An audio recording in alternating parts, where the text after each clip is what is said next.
Hey guys, Sean Hammond with PremierGuitar.com. We're at Summer NAMM 2018 in Nashville, in an incredibly loud part of the show floor. No thanks to you.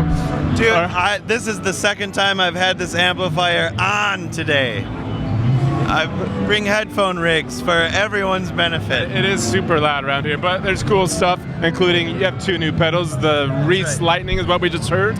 Yeah, the Reese Lightning here it's sort of a follow-up to the Eau Claire Thunder. It's still got a great big bottom and a full sound, but it's also got more top end. There's a clean blend, and the tone blast and feedback mods that that are big hits from the Eau Claire Thunder. What kind of clipping are you using in there? Is it like silicon or LED? Or? It's regular old cheap diodes. Okay. Just the nastiest diodes available, I guess. That makes sense for you. Right, yeah. Honestly, I find that distortion pedals both feel and sound better with cheaper components. And anyone who tells you different is lying. Okay, so run through the controls for us. Okay. We've got volume, of course. Tone here, which is... It doesn't always function like a traditional tone knob. It does change your tone, but it's not always brighter to the right, darker to the left. Interactive based on how much gain there is? Yeah, and depending on how you have the rest of it set up. Gain there, which basically we have a whole lot of gain and then a whole lot more gain on this guy. Did you have it cranked when we were coming into the bit? Yeah, okay. Yeah. The mix control here, so you can blend in your clean signal. Oh, okay. That's all the way dry. That's all the way wet. And then the feedback tune and the feedback button, just like on the Eau Claire Thunder. Okay. That's a lot to take in. Do you want to show us a couple other sounds from what you? Yeah. Well, let's start with the clean blend, because that there's a bit of a technique to it. Get your flamethrowers ready, internet. So what I like to do is turn it all the way dry first, and then just turn it on, and then turn it up till I get a good clean level. I'll play a chord that's in 2. There we go, and then just start nudging this one up for the fuzz.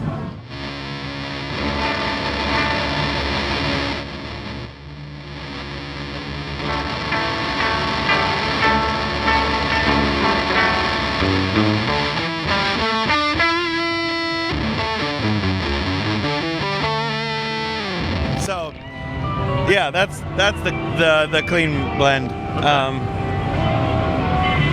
And you want to show us the feedback, how that works again? It's been, I don't remember if I heard that in the Eau Claire Thunder before. All right, yeah, here it comes. So it's just on this momentary switch here. And is it just a single frequency, or does the frequency change based on the knobs? Does it change at all based on what you're playing, or it's just like you're just bringing in another signal all of a sudden? So it's very interactive. It changes on the dedicated knob. And it also changes depending on all the other distortion controls. Now, if you're playing while you're doing that, does it change anything, or is it pretty much just like?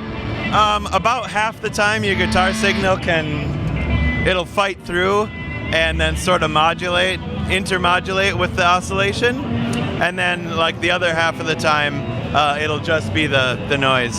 Okay, so it's one of your favorite friend, chaos. Yep. Again, I always like to have an element of danger in my performances, so I pass that along to our customers. And the toggles do what again? Oh, we didn't go over that yet. Time warp here takes out half of the clipping diodes, and the most dramatic effect that it has is when the time warp is up, you're not going to get octave fuzz tones, and when it's down, you can get octave fuzz tones. So was it down previously? when we heard it before? I don't remember. That was like 4 minutes ago. Well, show us, man. Okay.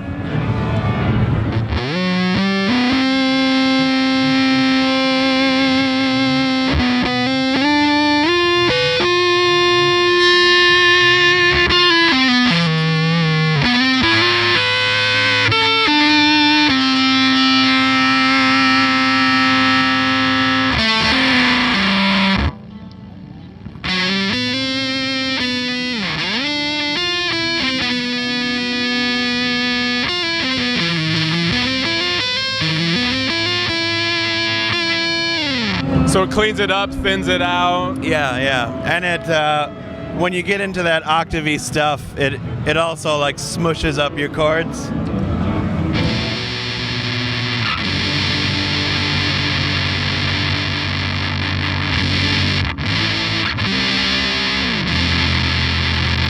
So there's even some of that like splattery fuzz that, you know, like we've had in the She Fuzz and Jago and things like that.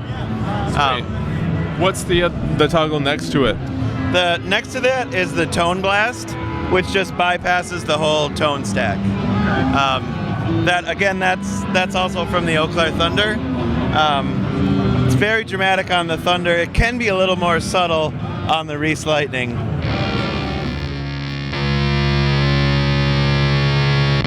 That wasn't very subtle. So yeah, then this knob does nothing.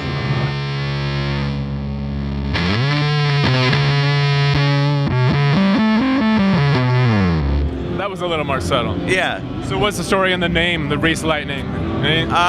So I was talking about the circuit with a friend of mine, Matt Lang, and he's primarily an electronic artist. And we were trying to think of a name that had something to do with the Thunder, and so we started thinking Lightning, and then we thought about the Reese bass. It's like a staple sound in like jungle drum and bass. So we were like, oh duh, Reese Lightning. And then he was like, you're gonna have to explain that to everybody except me. And so here's your explanation, internet. It's named after the Reese bass. Sweet. All right, should we go to the witch, what's it called, the witch shifter? Yeah, yes, please. Tell us about it. Okay, so it's an evolution of our seemingly continuously evolving pitch shifting line. Most recently, the Wizard of Pitch. We took all the best stuff from the Wizard of Pitch and added even more great stuff. So we've got an octave up to 1 octave down range on the pitch knob. We've got the speed knob that does a few different tasks. The mix is complete wet and dry. So regardless of what's going on in the pedal, you can always blend that with just your clean signal. And then a lot of people really liked the lo-fi quality of the Wizard of Pitch, and there was a lot of noise in the background of that and some crunch. So we added, well, I labeled it fuzz, but it's actually a kind of digital distortion that, as far as we know, nobody's ever put out before. Intentionally. Right, yeah. Yeah, so around the shop we're calling it side clipping. Basically we're moving little bits of data forward and backward, and in that process sort of the sides of the waveform get clipped off. Cool, well let's hear a few different settings. All right, I believe I have this set up just real pretty.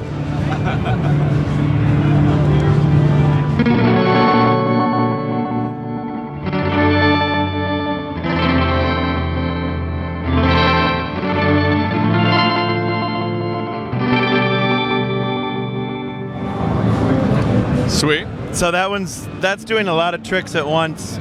The delay circuit is on. It's panning between the wet and the dry signal, controlled by the speed knob. Yeah, I guess that's all the tricks it's doing. Okay. But what else you want to do with it? we can have it have the pitch and we can have the wet and dry stay still if you turn the speed all the way down. and then you just mix with the mix knob. So dry over here, all wet up there.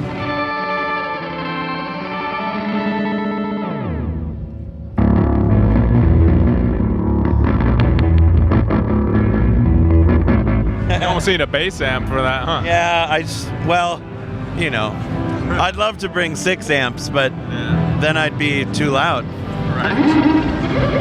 All right, what else can you do with this thing? All right, let's hear a little bit of this distortion, huh? So if you, side clipping? Is that what you said? yeah.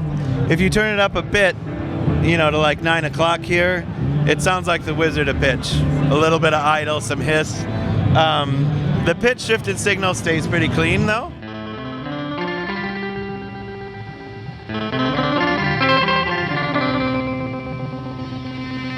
At about noon, it's pretty distorted.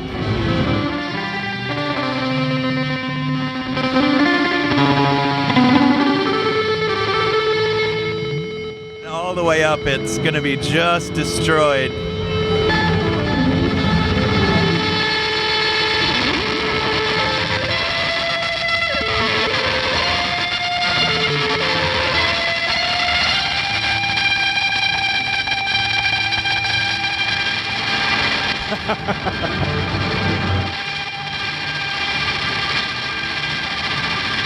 All right, we got it. That sounds pretty sweet, man. Okay. All right, Ben, so as usual, you have a crap load, the proverbial crap load of options in your pedals. Yeah. Sounds really cool. You want to tell us the prices on them and then tell people where to go online? Yeah, Reese Lightning is going to be $209, and I believe Wood Shifter is going to be $250 or less. Okay. We're still working out the final math on that. And you can check us out at dwarfcraft.com. I'm at Dwarfcraft on Instagram and Twitter. And, you know, if you're passing through Eau Claire, don't come by my shop. We're working. All right, Ben, good to see you as usual. Hope you have a good show, the rest of the show. Thanks for joining us, guys. Go check out premierguitar.com for more guitar goodness.